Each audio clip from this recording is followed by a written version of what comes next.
odeeffannoo waqtaawaa Ola addunyaa keenya waan mara qabu waa mara isinii keenya waa mara.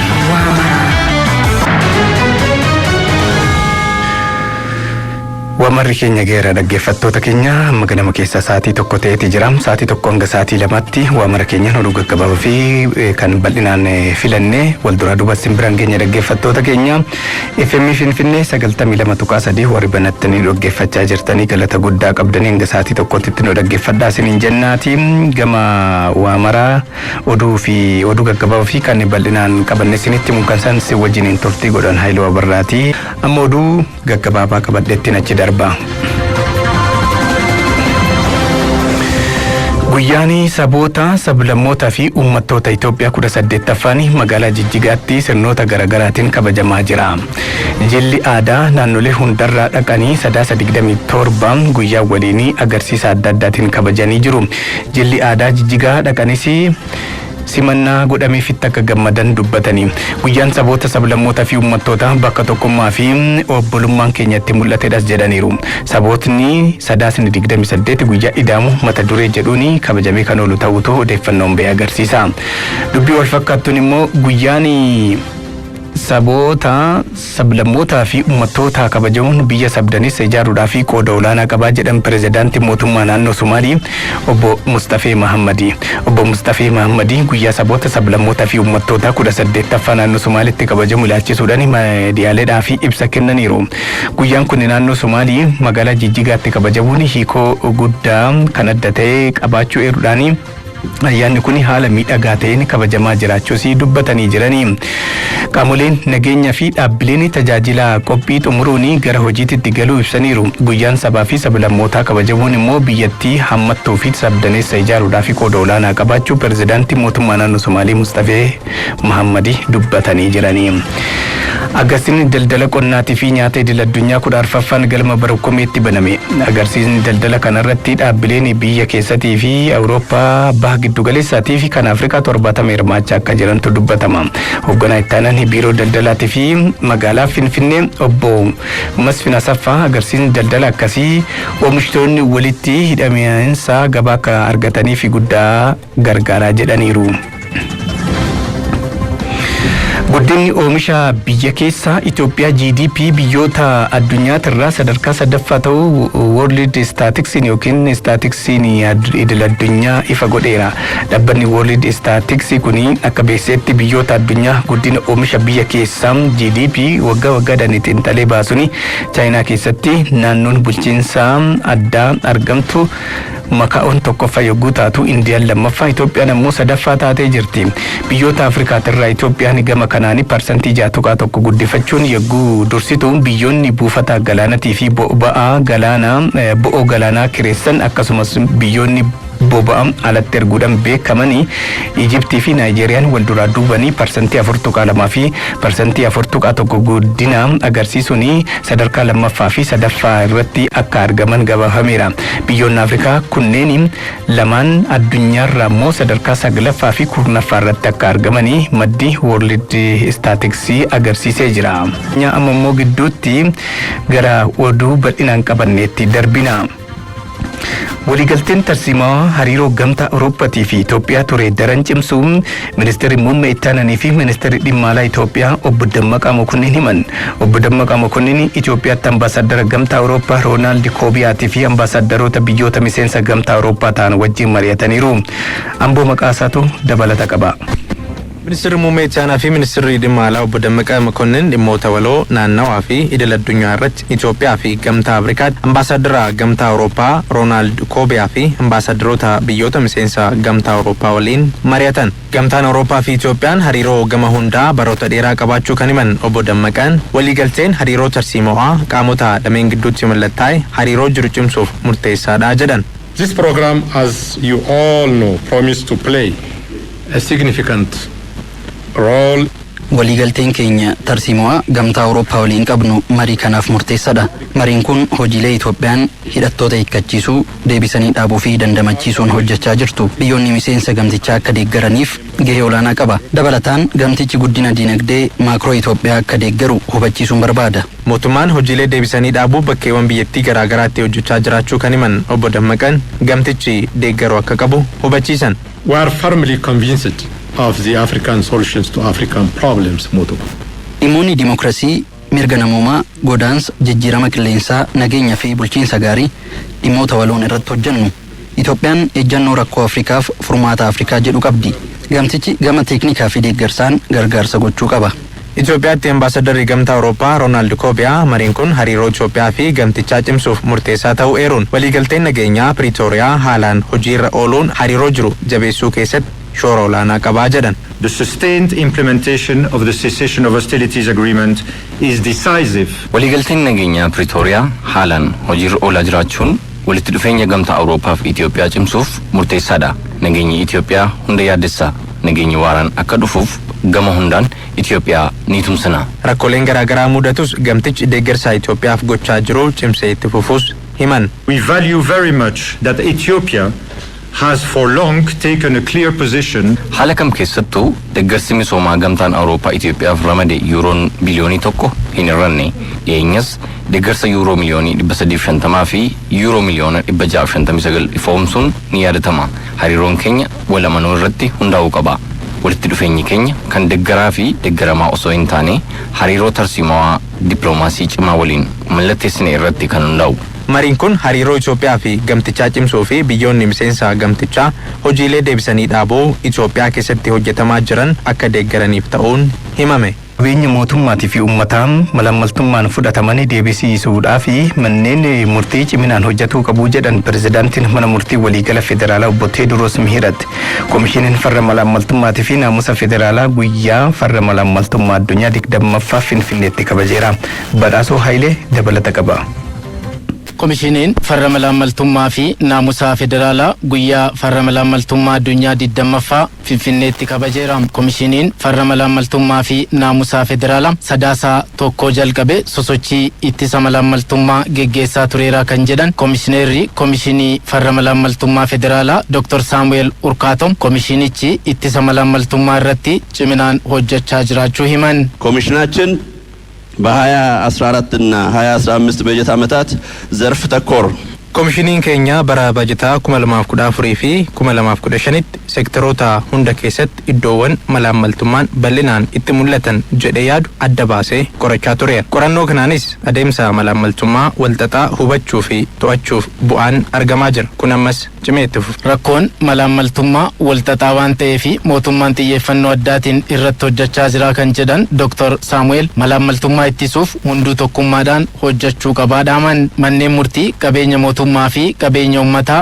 seeraan ala fudhataman deebisiisuu keessatti hojii hedduu hojjetutu irraa eegama kan jedhan pirezidaantiin mana murtii waliigalaa federaalaa obbo Teediroos Mihirat tarkaanfii mootummaan fudhachaa jiru deeggaruun akkaan barbaachisaadha jedhan. በሙስና የተመዘበረ የህዝብና የመንግስት ሀብት እና ንብረት manneen murtii qabeenya mootummaa fi uummataa karaa malaammaltummaadhaan miliqan deebisiisuu keessatti gahee olaanaa qabu. Hojii farra malaammaltummaa irratti hojjetamu manneen murtii sirriitti deeggaruudhaan malaammaltummaa hambisuuf hojjechuu qabu. Koreen akka biyyaalessaatti hundaa'ee ittisaa malaammaltummaa irratti hojjechaa jira kan jedhan Daayirektarri olaanaan tajaajila nageenyaa fi odeeffannoo biyyaalessaa obbo Tamasgeen Xuruunaa eeruuwwan dhimma malaammaltummaa addaan baasuudhaan tarkaanfiin akka irratti fudhatamu taasisaa jiraachuu himan. ብሔራዊ ጸረ ሙስና ኮሚቴው ከተቋቋመ ጀምሮ የተለያዩ ተግባራትን አከናውኗል። ኮሬን akka biyyoolessaatti malaammaltummaa to'achuuf hundaa'ee hojiilee hedduu hojjeteera. Haaluma kanaan akka biyyoolessaatti yeroowwan 3694 dhiyaatanii hojiin qulqulleessuu raawwatameera. Yeroowwan kanneen keessaa kan qorannoof gahan yeroowwan 1579 irratti qorannoon gaggeeffameera. Galmeen qorannoo 1244 ta'an xumuramaniiru. Mana maree bakka bu'oota uummataatti walitti qabaan koree dhaabbii dimokiraasii obbo Iwunatu Allana malaammaltummaa ittisuuf mootummaan hojjechaa jiraachuu himanii lammiileen biyyattii hundinuu qindoominaan malaammaltummaa ittisuuf hojjechuu qabu jedhan. ዋናው ስራችንና ትኩረት የሚሰጠው ግን ሙስና ከመፈጸሙ በፊት መከላከል ነው። Hojii malaammaltummaa to'achuuf hojjetamu keessatti wanti dursa kennamu qabu ittisa isaa irratti ciminaan hojjechuudha. Malaammaltummaa ittisuuf ijaarsi dhaabbilee ciccimoo immoo murteessaadha. Guyyichi mata dureen malaammaltummaan diina waloo keenyaa waan ta'eef tokkummaan irratti qabsoofnu jedhuun kan kabajame yoo ta'u namootaa fi dhaabbilee to'annoo malaammaltummaa irratti hojii gaarii hojjetaniif badhaasnii fi beekamtiin kennameeraa fi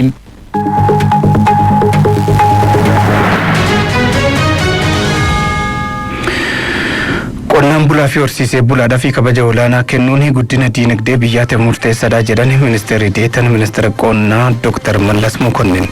Ministeerri qonnaa akkaataa guyyaa qonnaan bultoota biyyaalessaa kabajuun danda'amu irratti qonnaan bulaa fi qooda fudhattoota waliin Finfinneetti mari'ateera. Lijaalam Abarraa dabalata qaba.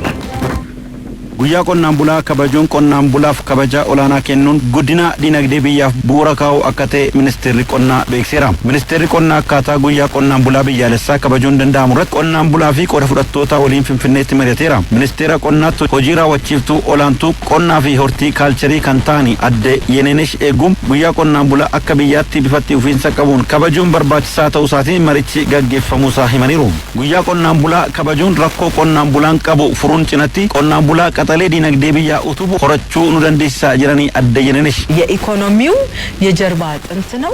ለፌን ዱግዳ ዲነግዴ ብያ ወቢን ኛታ ፊ ሲርነ ኛታ ሚርከኔሱፍ ገሄ ኦላና ከንቀቡ ቆናን ቡላድ ከናፍ ቆናን ቡላ ከነጀጀቤሱን ቤከምቲ ከኑን ኬሱመቱሞ ቆናን ቡላ ቀጠሌ በዳሱን ከኔም ቦደት ታፋ ጅረን ኢላሉን ከንቲ ጀጀባተን አከሱመስ ደሜ ቆና ኬሰቲ ሃንቂኖተ ዴሲ ቴክኖሎጂ ረኮ ገባ ሂኩ ቆናን ቡላ ገባ ብየ ኬሳ ፊ ብየ አላፍ ኦሚሹ ከን ኢቲ ሆረኑድ Guyyaa qonnaan bulaa akka biyyaatti kabajuun bu'aa qabaachuusaa yaada kan maddeesse waldaa eebbifamtoota kolleejii qonnaa yuunivarsiitii Haroomayaa yommuu ta'u obbo Muuddiin Nuur immoo durataa waldichaati. Faayidaa guyyaa qonnaan bulaa kabajuun qonnaan bulaa fi biyyaaf qabus akkas jedhan. Akkaataan inni itti hojjetan kaalcharaal piraaksisan illee ol arganiitu waan hojjetanis agarsiisaniitu wal barsiisuu danda'u, wal guddisuu danda'u, teekinooloojii tiraansferii wanti jedhamu karaa kanatti dabarsuu danda'ama. Qotee bulaanis humna isaa jajjabeessee deemnaan biyyiin guddataa jecha dinagdeen biyyaan guddataa jechaadha. Guyyaa qonnaan bulaa kabajuun qonnaan bultootatti aamilee horuun dinagdee biyyaaf bu'uura kaa'uudha kan jedhan immoo deetaa ministeera qonnaa Dr. Mallas Mokonnini.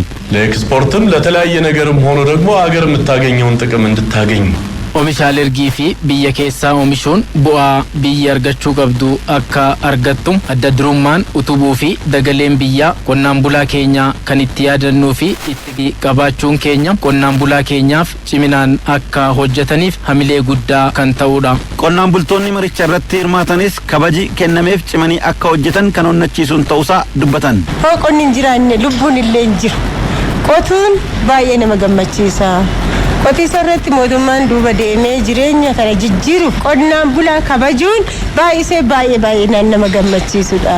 Jireenyi keenya qonna waan ta'eef kanaan durarraa ilaancillee dana hojjechaa turre har'a immoo itti cimneetoo in hojjenna. Qonni amma teknooloojiidhaan sirriitti babal'achuutu irra jira. Ofirra gannee karaa teknooloojii guguddaa sirriitti babal'annee osoo hojjenne qonni baay'ee jajjabaachuu waan irra jirus.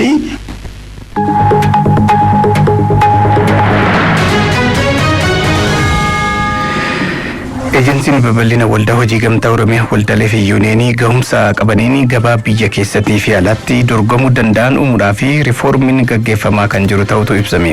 Waldaalee fi yuuneeniin jiruu fi jireenya hawaasaa fooyyessuudhaa fi diinagdee biyyaa qixa barbaadamuun akka utubanii fi hojii ejensichi hojjetu cinaatti tumsa qooda fudhattootaa kan barbaadu ta'u hoogganaa ittaanan ejensii babal'ina waldaa hojii gamtaa Oromiyaa obbo Kabbadaa Dabaloo himanii. Roobiyaa Barra dabalata qabdi. Ejensiin babal'ina waldaa hojii gamtaa Oromiyaa waldaalee fi yuuneenii gahumsa qabaatanii gabaa biyya keessaaf alatti dorgomaa ta'an uumuuf riiformiin gaggeeffamaa kan jiru ta'uu beeksiseera. Waldaaleen hojii gamtaa akka biyyaattis ta'e akka naannoo Oromiyaatti erga hundaa'anii waggoota hedduu kan lakkoofsisan ta'us jiruuf jireenya hawaasa jijjiiruu fi dinagdee biyyaa utubuu keessatti umurii isaanii waliin wal bira qabamee yeroo lalamu ammas hedduu kanaaf waan ta'eef riiformii waldaalee hojii gamtaa fi yuuneenota irratti gaggeeffamaa kan jiru ta'uu hoogganaa ittaanaan ejensii babal'ina waldaa hojii gamtaa Oromiyaa obbo Kabbadaa Dabaloo himaniiru. Waldaaleen hojii gamtaa naannoo keenyaa akkuma biyyattis waggoota 60 ol lakkoofsan jiru. Haa ta'u malee jiruuf jireenya hawaasa irratti akkasumas dinagdee biyya irratti shoorri isaan taphatan umurii isaanii wajjin kan wal gitu miti.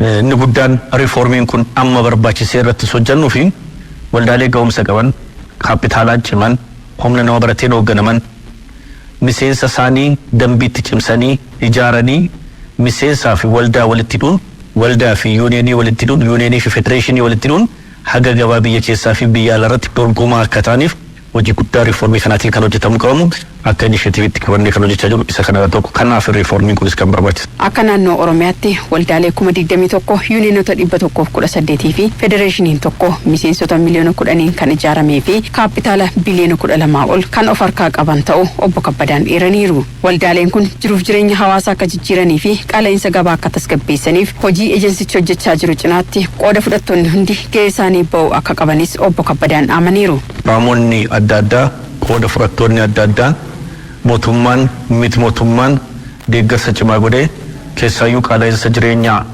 amma biyya keenya raasaa jiru kana karaan itti hiikuu dandeenyu karaa ijaarama waldaalee hojii gamtaatiin waan ta'eef as keessatti qaamni kamuu shoora isaa bahee jijjiirama dhufu kana keessatti qooda akka fudhatuu fi waamicha dabarsaa.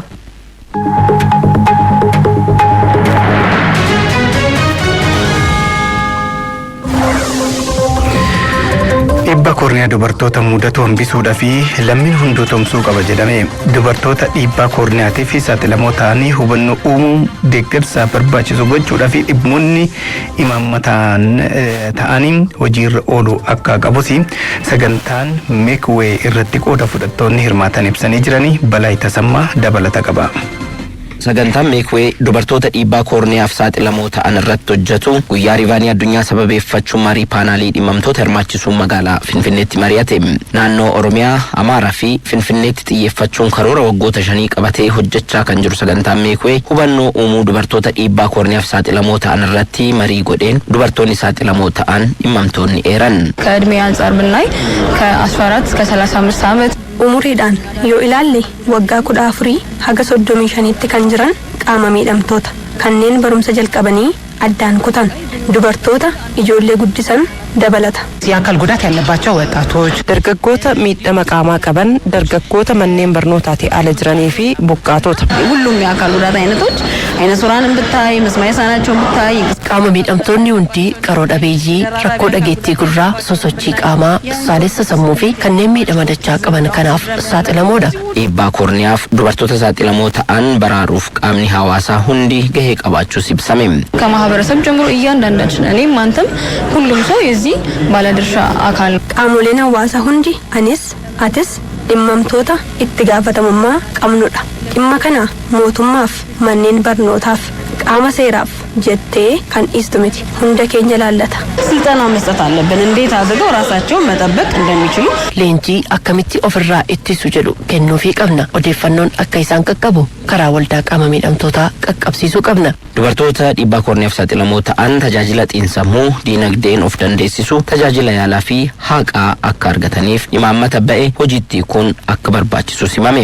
ጥሩ ጥሩ ፖሊሲዎች አሉን ግን ኢምፕሊሜንቴሽን imaammata babbareedoo qabna hojii oolmaa irratti hanqina jiru xiqqeessuu qabna. አካል ጉዳተኞችም ላሉት አካል ጉዳት አይነቶች ምንድነው ፍላጎታቸው? fedhiin qaama miidhamtootaa maali akkamitti yoo dhiyeessine barbaadu kan jedhu adda baasuun xiyyeeffannaa kennuu qabna. Tajaajiloota kennamanis miidhama qaamaa yaada keessa galchuun otoo xiyyeeffatames gaafatame. በቂ የሆነ የምክር አገልግሎት የስነ ልቦና ድጋፍ gorsa gahaa deeggarsa xiinsammuu tajaajila yaalaa fi deeggarsa haqaa fi hawaasummaa akka argatan gochuutu nurraa eeggama. ጤና ጣቢያዎቻችን ምቹ አይደሉም፣ አክሰሰብል አይደሉም አብዛኛው buufanni fayyaa keenya qaama miidhamtoota keenyaaf mijaa'oo miti. Buufanni yaalaa fi waajjirri haqaa aflaattoo qaban hin jiran. Kanneen rakkoo dhageettii qaban osoo saaxilamanii yaalaa fi haqa argachuuf haalonni salphaa miti. Odeeffannoo irraa fudhachuuf rakkoodha xiyyeeffannaa barbaada.